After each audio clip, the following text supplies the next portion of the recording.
The reviews are in for McDonald's hotter, juicier burgers. Let's hear what Hamburglar has to say. Bravo, bravo. What our old friend Hamburglar said is, the patties are juicier, the bun is a thing of beauty, the cheese perfectly melted. Bravo. My burger dreams have come true. You heard him, folks. These are McDonald's best burgers ever. Ba-da-ba-ba-ba. Bravo. Available at most restaurants in this area. Comparison of McDonald's classic burgers to prior burgers. This episode is brought to you by Allstate.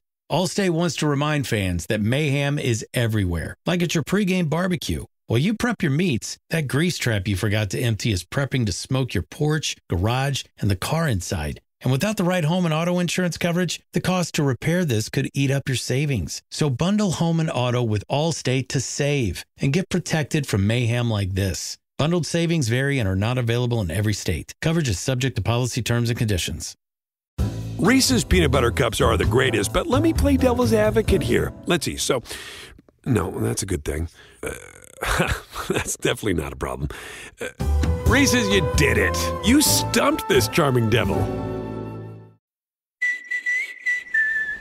Day 4 of my exclusively adult Virgin voyage.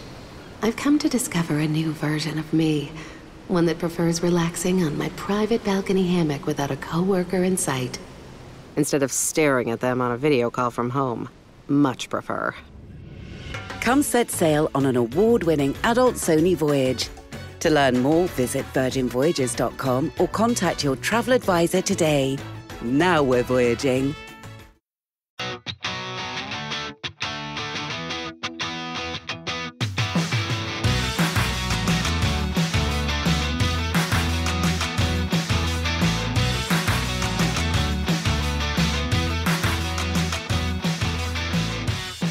Welcome back, Ram fans. This is Rams Up, your favorite LA Rams podcast. We are proud members of the Fans First Sports Network. That's fansfirstsports.com. You can also follow us on YouTube. Our channel is at LA Rams Up. I'm your host, Mark. You'll hear from my co-host, Tom, on occasion as well. Hey, we're not Rams insiders. We're just longtime fans who love talking about our Los Angeles Rams. Let's get to it. Welcome back, everybody.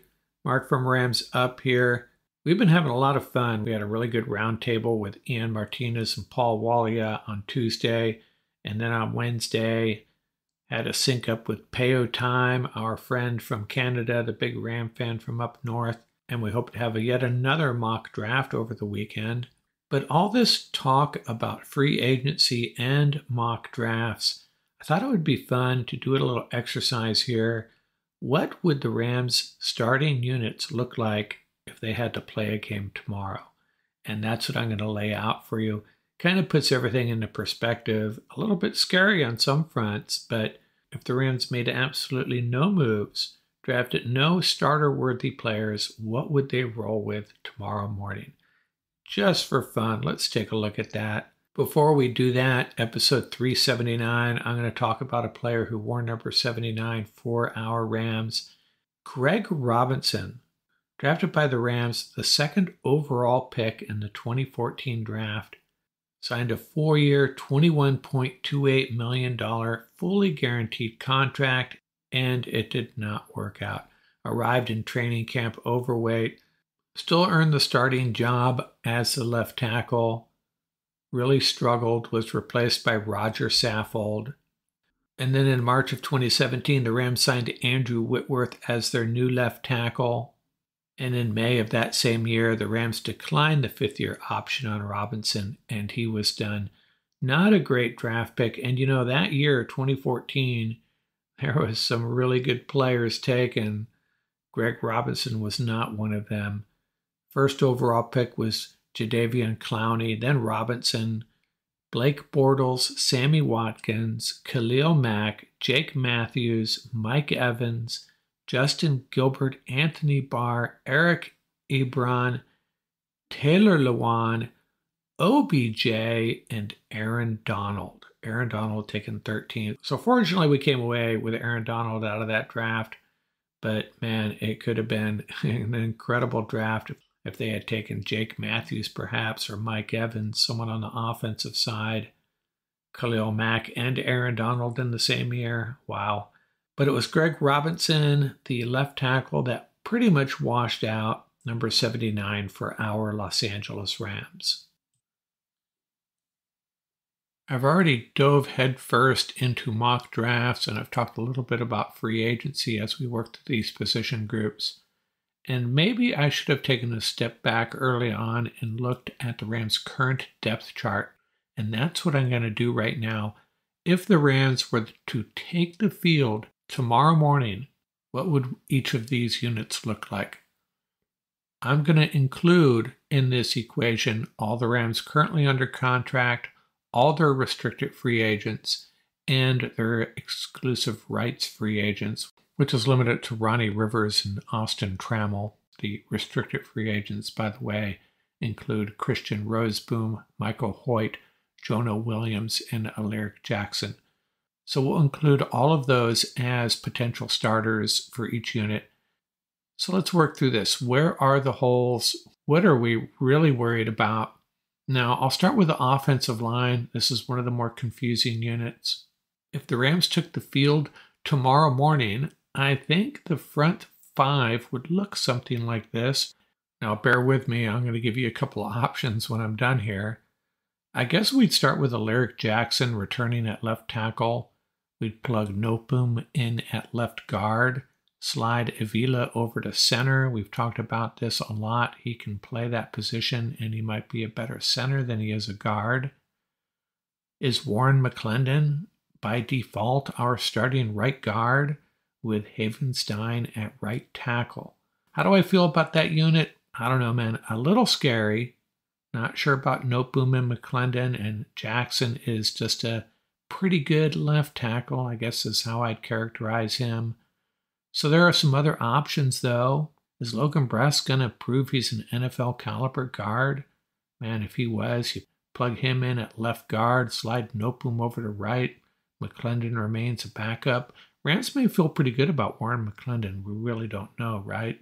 Now, if you'd asked me a few days ago, I would have also given you an option of putting Brian Allen at center. That would allow you to leave Avila at left guard, plug in Noteboom at right guard.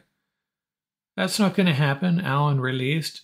What do the Rams think of Mike McAllister? Is he an option? Probably not. I really thought they'd keep Allen around until free agency started, sign Coleman Shelton, and then release Brian Allen.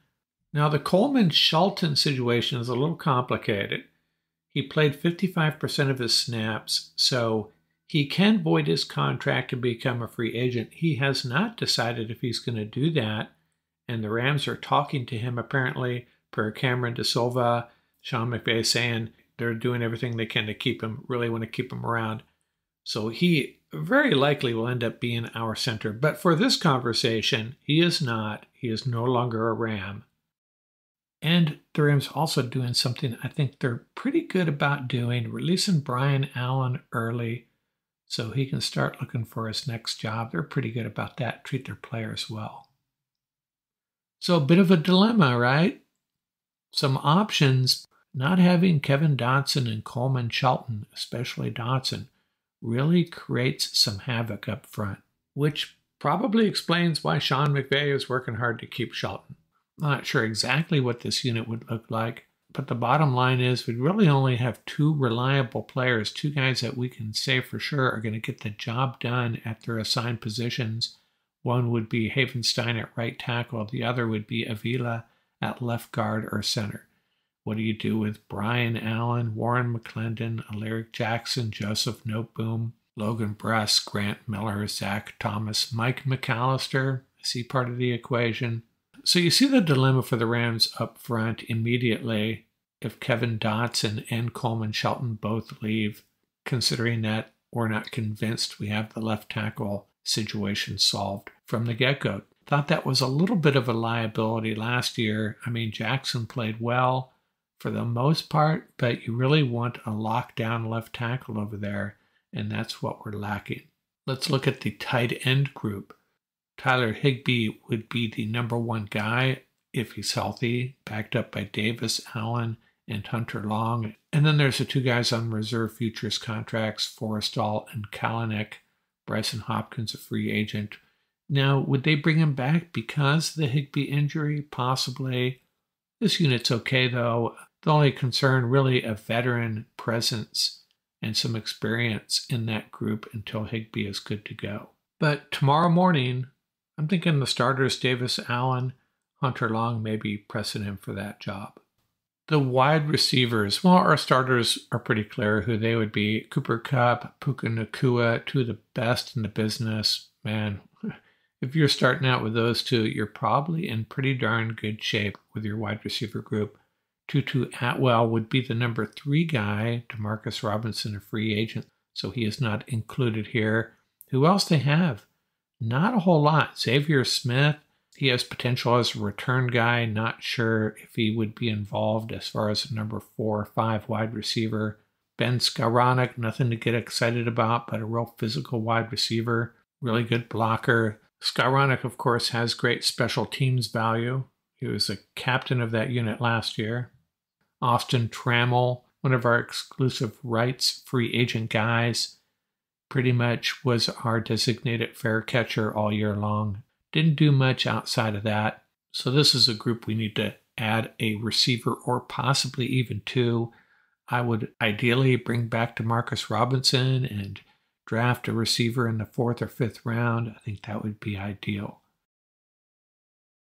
This episode is brought to you by Allstate. Allstate wants to remind fans that mayhem is everywhere, like at your pregame barbecue. While you prep your meats, that grease trap you forgot to empty is prepping to smoke your porch, garage, and the car inside. And without the right home and auto insurance coverage, the cost to repair this could eat up your savings. So bundle home and auto with Allstate to save and get protected from mayhem like this. Bundled savings vary and are not available in every state. Coverage is subject to policy terms and conditions. Reese's peanut butter cups are the greatest, but let me play devil's advocate here. Let's see. So, no, that's a good thing. That's definitely not a problem. Reese's, you did it. You stumped this charming devil. The last thing you want to hear when you need your auto insurance most is, "Thank you for calling. Please listen to your list of 46 possible service options." which is why when you choose USAA Auto Insurance, you'll get great service that is easy and reliable. 24/7 online service for claims, access to roadside assistance, and more. All at the touch of a button. Start getting the service you deserve. Get a quote today. Ability to receive a quote depends on membership eligibility. Membership eligibility and product restrictions apply and are subject to change. USAA means United Services Automobile Association and its affiliates, San Antonio, Texas. eBay Motors is here for the ride. With over 122 million parts for your number one ride or die, you can make sure your ride stays running smoothly. Brake kits, LED headlights, bumpers, whatever your baby needs, eBay Motors has it. And with eBay Guaranteed Fit, it's guaranteed to fit your ride the first time, every time. Plus, at these prices, you're burning rubber, not cash. Keep your ride or die alive at ebaymotors.com. Eligible items only. Exclusions apply. Day 4 of my exclusively adult Virgin voyage. I've come to discover a new version of me, one that prefers relaxing on my private balcony hammock without a coworker in sight, instead of staring at them on a video call from home. Much prefer. Come set sail on an award-winning adult Sony voyage. To learn more, visit virginvoyages.com or contact your travel advisor today. Now we're voyaging. The quarterback group got some issues here as well. Matthew Stafford, Stetson Bennett, and Dresser Wynn. That is it. Carson Wentz, a free agent. So we need to bring in a veteran guy to back up Stafford. Even if Stetson Bennett comes back, not convinced he is going to be ready to step in for Matthew Stafford to win a couple games if we need him to. Carson Wentz, I would be fully behind that if we brought him back. But there's some other guys out there we could sign, quarterbacks that want to rehab their career, so to speak. Baker Mayfield did it. Carson Wentz might have done it. So that's a position of need. I don't think the Rams are going to try to draft their next franchise quarterback this year. Just sign a guy that can come in and be a third guy on the depth chart, emergency quarterback, that type of thing. hopefully the Rams learned their lesson about having a serviceable backup, an experienced veteran backup to Matthew Stafford, and they need to get that done as well. And the running back group, well, Kyren Williams is the real deal. A little bit injury prone, so that concerns me. So productive in this new running style the Rams have adopted. Zach Evans, not sure what we have there. And then Ronnie Rivers, an exclusive rights free agent. He's sure to be back. Williams and Rivers and then Evans, not a bad group to start with. We definitely need to add a guy or two. I argue draft a running back every year, and I think the Rams very well could maybe bring in a guy like Royce Freeman, similar type player, bigger back. Hit the special teams real quickly. Our punter Ethan Evans is fine. Our long snapper Alex Ward, check that box. And then Tanner Brown, the only kicker on the roster. I doubt he's going to be our starter next year. Hey, maybe I'm wrong. Maybe he's going to get his act together and solve that problem for us. But I expect the Rams to sign a veteran kicker or draft a kicker in the 6th round or so, or maybe even both. Let's switch over to the defensive line. Jonah Williams is a restricted free agent, so he's sure to be back, I think. Kobe Turner, Aaron Donald, Bobby Brown, Deshaun Johnson, and Corey Durden, all under contract. Laurel Murchison, a free agent. So this unit, as long as you have Aaron Donald and Kobe Turner up front, this unit is going to be pretty good, but I still think we need to add a body or two. As far as the starters tomorrow morning, who you put out there with Kobe Turner and Aaron Donald, I guess it's either Bobby Brown or Jonah Williams. Corey Durden and Deshaun Johnson, both guys that can contribute a little bit on a rotational basis, I suppose. This unit kind of reminds me of our wide receiver unit. You got 2 studs, Kobe Turner and Aaron Donald, and then a little bit of a drop-off to whoever's going to play alongside them, Williams or Brown. It's nice to have Brown out there on running downs, got the big body, need that at times, but he's not really a regular difference maker, not like we had in Greg Gaines and A'Shawn Robinson, in my opinion. I suspect the Rams will try to find another gem in the draft. Some really good defensive linemen in this draft, 8 or 10 of them. At linebacker, now we're assuming Christian Roseboom, restricted free agent, is brought back, so him and Ernest Jones would be the starters, just like last year. Jake Hummel would be their backup, just like last year. And then we have Olakunle Fatukasi. And don't count him out. He has a good shot at making this roster.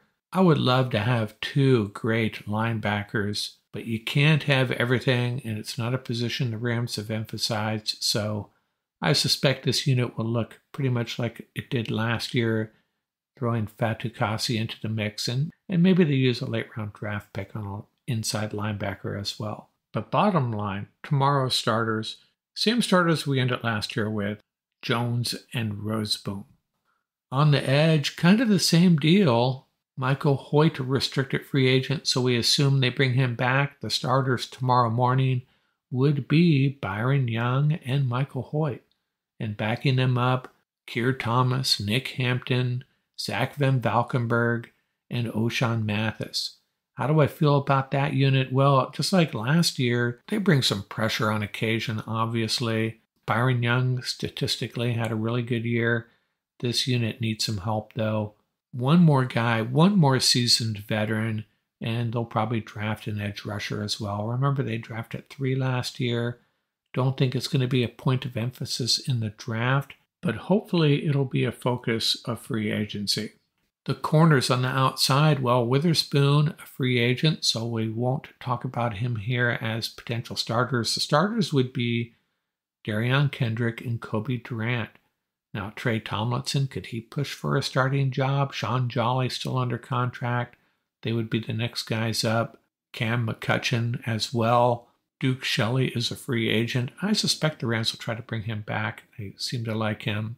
But this unit really needs some help. Not a group of cornerbacks that you would expect to see on a Super Bowl roster. And that's the bottom line. We need cornerbacks that can get us to the Super Bowl. Need to draft 1 or 2 and need to maybe sign one as well. Strengthen this unit. Ideally, maybe just bring back Witherspoon. sign another guy, or use that first-round pick on a cornerback. Add cornerback to a position group I am highly concerned about, along with the offensive line. The safety group, John Johnson and Jordan Fuller, both free agents. So who would be the starters tomorrow morning? Quentin Lake and Russ Yeast, I suppose.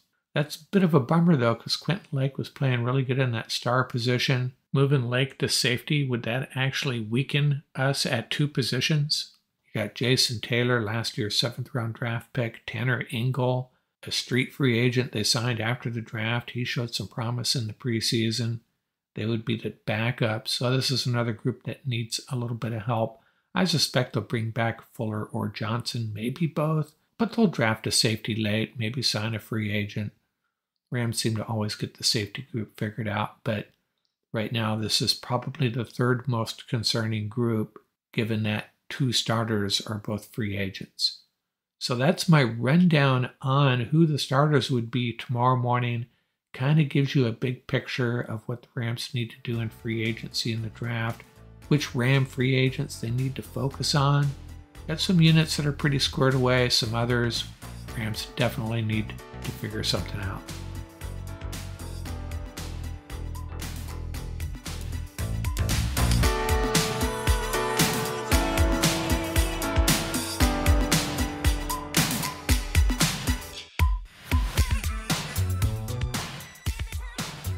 That's going to do it for this episode. Remember, you can reach us at ramsuppodcast@gmail.com. And don't forget about our YouTube channel. Our handle is at laramsup.com.